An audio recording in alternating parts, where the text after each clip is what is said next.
Hello students, today I am going to teach you chapter 1, that is chemical reaction and equation.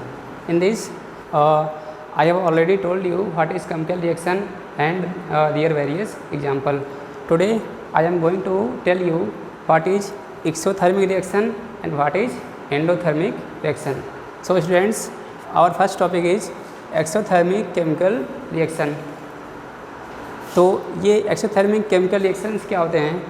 Reactions in which heat is release along the formation of the product are called exothermic chemical reaction. Means ऐसे chemical reaction जिनमें जो है जब दो reactant आपस में combine होते हैं तो उससे प्रोडक्ट हमको मिलता है, साथ में जो हमको वहाँ पे कुछ हीट भी मिलती है, तो उस टाइप के हम लोग रिएक्शन में क्या बोलते हैं? Exothermic chemical reaction. For example, अगर हम जो एग्जाम्पल की बात करते हैं तो हमारे पास एक एग्जाम्पल है burning of natural gas. Means जो नेचुरल गैस होती हैं अगर वो जो है बर्न करेंगी, अब बर्न कैसे करेंगी? जो है बर्न करने के लिए जो है ऑक्सीजन प्रेजेंट रहना ज़रूरी है. तो जो है विदाउट ऑक्सीजन हम जो है किसी भी जो है सब्सटेंस को बर्न नहीं कर सकते. तो यहाँ पे जो हमारे पास नेचुरल गैस है मीथेन, इसका फॉर्मूला क्या होता है? CH4. हमने जो है CH4 को जो है बर्न कराया, मीन्स CH4 + 2O2. अब यहाँ पे जो है दोनों कंबाइन होंगे तो क्या होगा? वहाँ से हमको CO2 मिलेगी यानी कार्बन डाइऑक्साइड, और प्लस उसके साथ में हमें कुछ जो है वाटर भी मिलेगा.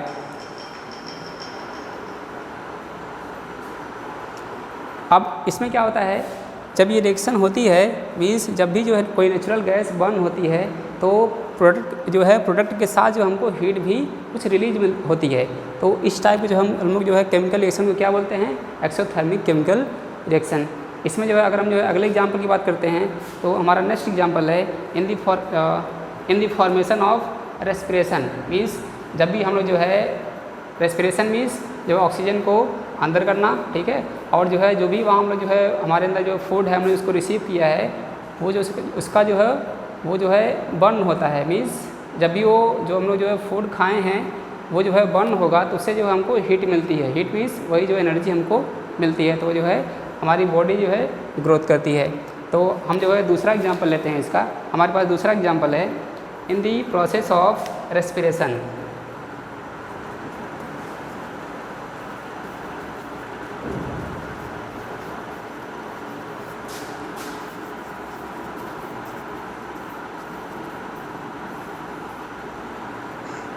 ये हमारा सेकेंड एग्जांपल हो गया.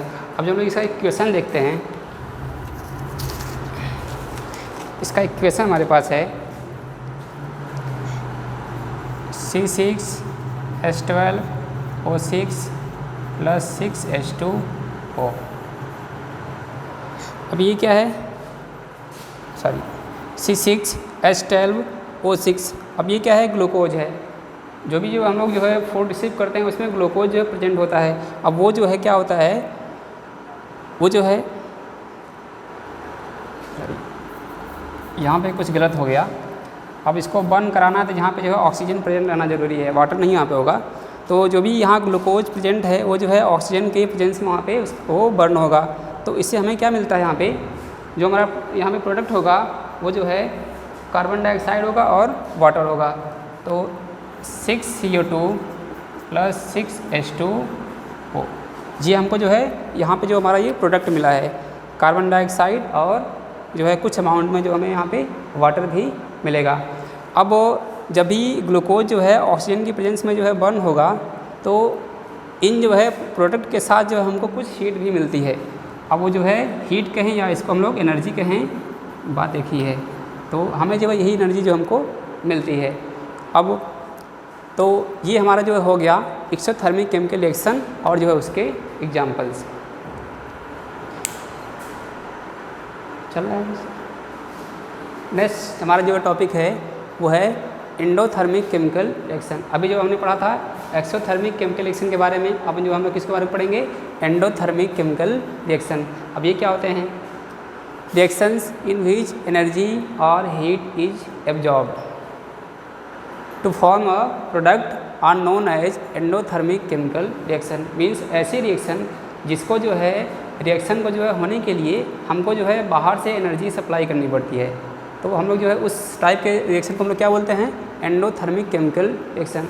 अब जो भी जब हम लोग जो है एनर्जी या हीट उसको सप्लाई कर रहे हैं, वो जो है एनर्जी के फॉर्म में होगा, हीट के फॉर्म में होगा, सनलाइट के फॉर्म में हो सकता है, या इलेक्ट्रिसिटी के फॉर्म में हो सकता है। तो उसको मैं यहाँ पे लिख दे रहा हूँ। जो एनर्जी हम लोग सप्लाई करते हैं वो जो है या तो हीट के फॉर्म में होगा, या सनलाइट, इलेक्ट्रिसिटी, या जो है कोई बाहरी सोर्स जो है हम इसको एनर्जी प्रोवाइड कर रहे हैं। इतनी टाइप से हम लोग इसको जो है एनर्जी को प्रोवाइड कर सकते हैं। तो ऐसे रिएक्शन जहाँ भी हमको जो है एनर्जी अलग से जो है प्रोवाइड करनी पड़ती है रिएक्शन को जो है कंप्लीट होने के लिए, तो हम लोग जो है उस टाइप के रिएक्शन को हम लोग क्या बोलते हैं, एंडोथर्मिक केमिकल रिएक्शन। अगर हम एग्जाम्पल की बात करते हैं, हमारे पास जो है पहला एग्जाम्पल है CaCO3, मतलब इसका नाम क्या है, कैल्शियम कार्बोनेट।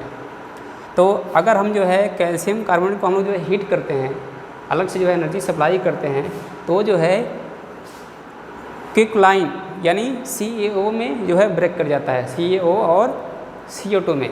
तो अब यहाँ पे क्या है, हमको जो है इसको ब्रेक करने के लिए जो हमको जो है अलग से हीट प्रोवाइड करनी पड़ रही है। तो इसको हम लोग क्या बोलेंगे, एंडोथर्मिक केमिकल रिएक्शन ये है। अब जो हमने यहाँ पे लिखा है ये हीट, इसको हम लोग जो है प्लस करके इधर भी लिख सकते हैं, ऐसे भी लिख सकते हैं, यहाँ पे कोई दिक्कत नहीं है। चाहे इसको जो है आप एरो के ऊपर लिखिए, चाहे प्लस करके यहाँ लिखिए, वो जो है सेम जो है वहाँ पर हमको रिजल्ट मिलता है। हमारे पास दूसरा एग्जाम्पल है सिल्वर क्लोराइड यानी AgCl। अगर जो है सिल्वर क्लोराइड पर हमें जो है सनलाइट फॉल करती है, गिरती है, तो सिल्वर क्लोराइड क्या होता है, ये सिल्वर में और क्लोरीन में ब्रेक कर जाता है। अब जो यहाँ पे हमको सिल्वर ये मिलता है अलग से, ये जो है ग्रे कलर का होता है। अगर जो है यहाँ पे अगर हम जो है कलर की बात करते हैं, तो ये जो है ग्रे कलर का हमको यहाँ पे मिलता है। क्वेश्चन आता है कि अगर जो है सिल्वर क्लोराइड पे जो है सनलाइट फॉल करती है, तो जो हमको प्रोडक्ट मिलता है सिल्वर, उसका कलर कैसा होगा, तो जो है वहाँ पे आप जो है यहाँ पे ग्रे इसको कहेंगे हम लोग, जो कि यहाँ पे हमको जो है ग्रे कलर सिल्वर का मिलता है। इसके बाद अब जो हमने जो है एक्सोथर्मिक और एंडोथर्मिक हमने इसके बारे में पढ़ लिया।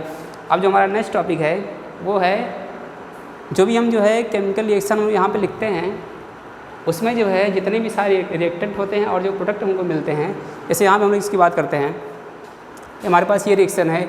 अब यहाँ पे हमारा रिएक्टेंट ये है और CaO और CO2 ये हमारा क्या है, प्रोडक्ट है। तो अब जो है इसके कुछ सिंबल्स होते हैं, मीन्स कहीं पे हमको जो है सॉलिड मिलता है, कहीं पे लिक्विड होगा, कहीं पे गैस होगा, या कहीं पे एक बस सॉल्यूशन हमको मिलता है, चाहे वो रिएक्टेंट हो चाहे प्रोडक्ट हो। तो जो हमारा टॉपिक है नेक्स्ट टॉपिक वो इसी से रिलेटेड है। तो चलिए इसको हम जो है इसको देखते हैं।